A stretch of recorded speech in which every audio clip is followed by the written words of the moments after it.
a great many musicians. Here's one more example, and a kind of odd one at that. Perry Farrell, as some know as the frontman for Jane's Addiction and Porno for Pyros, making some kind of hybrid rock jungle cover of Led Zeppelin's Whole Lotta Love.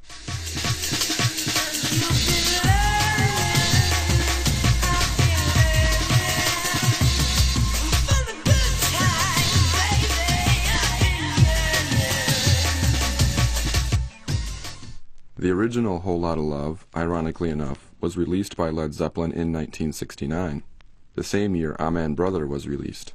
Indeed, the Amen break appears quite adaptable to a range of music genres and tastes. So perhaps an important question is, where are the Winstons during all this? Sample-based music both in the US and abroad mushroomed during the 1990s. Were they around to witness the transformation of their breakbeat from a baby boomer soul groove into a staple for underground electronic music?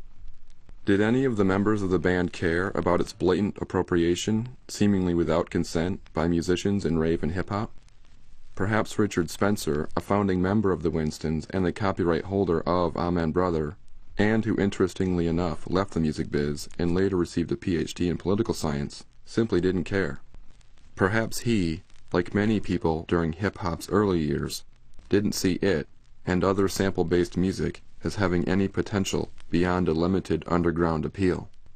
During the 80s, when DJs plundered old jazz and R&B records looking for samples, hip-hop in particular and electronic music in general were not the pop phenomena and moneymakers we know them as today. There seemed to be a brief few sort of glory years back then, when the novelty of sampling and the rate at which it was being employed as a new technique grew faster than the rate at which any sort of copyright bureaucracy could maintain the law. Older bits of sampling were appropriated perhaps under the assumption of their being able to be freely used, in the spirit of a pledge to new forms. In other words, sampling was not seen as merely rehashing past sounds, but as an attempt to make new from something old, an artistic strategy as time-honored as creative expression itself. Only when these urban forms began receiving a lot of attention and making a lot of money did people, and more importantly, corporate bigwigs who held the copyrights to much of the back catalog of contemporary American music, start cracking down on copyright violation. Remarkably, though, the Winstons, who by the way do still exist today, although in name only as none of the original members play in the band any longer, never pursued legal action against those hundreds of instances of the Amen break's appropriation over the last 20 years. It seemed the Amen, by the sheer amount of its use by producers and DJs around the world, had entered into a type of public domain, if not legally, then certainly culturally.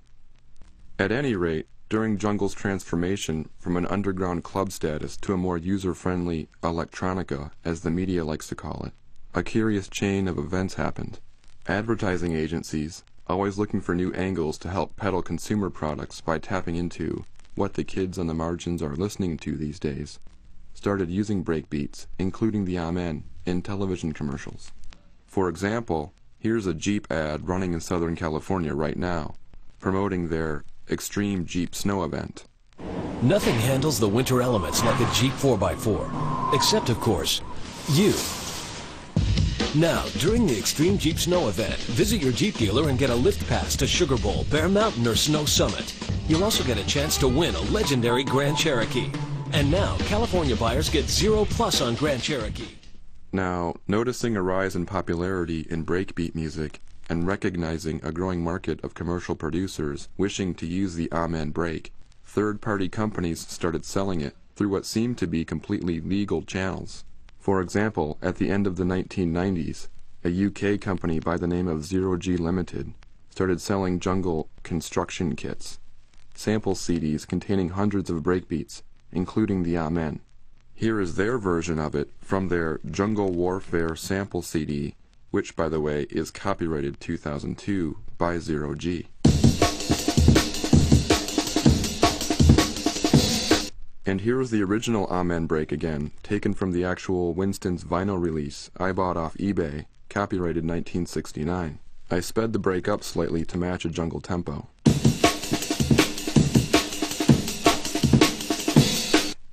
I don't think it's much of a stretch to conclude that Zero-G appropriated the Amen, although according to their packaging they guarantee that all samples in the construction kit have been created specially for it. Likewise, nowhere in their literature does it mention any licensing of the Amen from the Winstons. So, here we have two copyrights of the same material. How can this be? Furthermore, while I can use Zero-G's version of the Amen to make and sell music, I don't own the Amen sample I bought from them. I only own a license from them to use it. I cannot take their Amen and make and sell my own sample CD kit.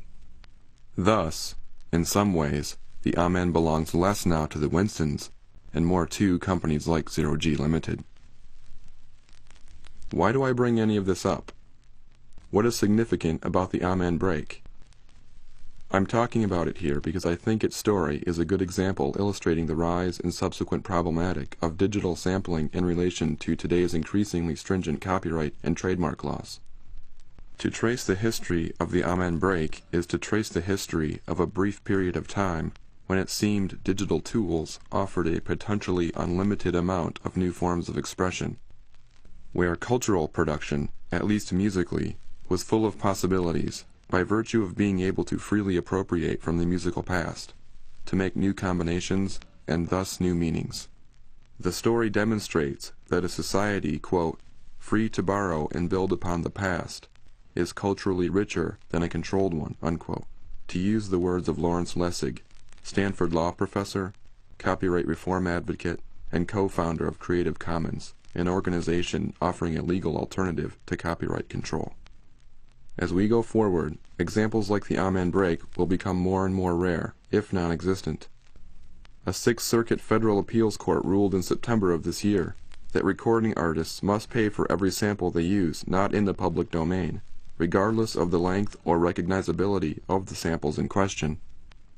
But because of various changes to U.S. copyright laws, for example the Copyright Act of 1976 and the Sonny Bono Copyright Extension Act of 1998, which extend copyrights into the mid-21st century, virtually all 20th century cultural output has been locked away from the public domain, barred from sampling, unless one has deep pockets and expensive lawyers. So it seems a company like Zero-G, with its attempt at regulating the use of, and profiting from, the use of the Amen break, is helping to secure the supremacy of copyright laws, while the company's very success itself occurred because of a lack of strict copyright control surrounding breakbeat sampling.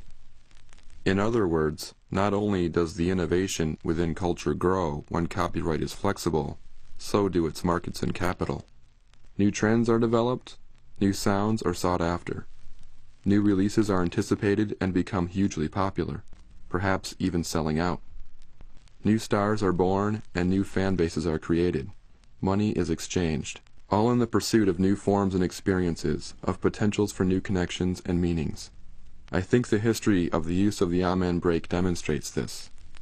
To cite Federal Ninth Circuit Court of Appeals Judge Alex Kaczynski in a copyright ruling last year, quote, overprotecting intellectual property is as harmful as underprotecting it. Culture is impossible without a rich public domain. Nothing today, like nothing since we tamed fire, is genuinely new. Culture, like science and technology, grows by accretion, each new creator building on the works of those who came before. Overprotection stifles the very creative forces it's supposed to nurture, unquote. End of recording.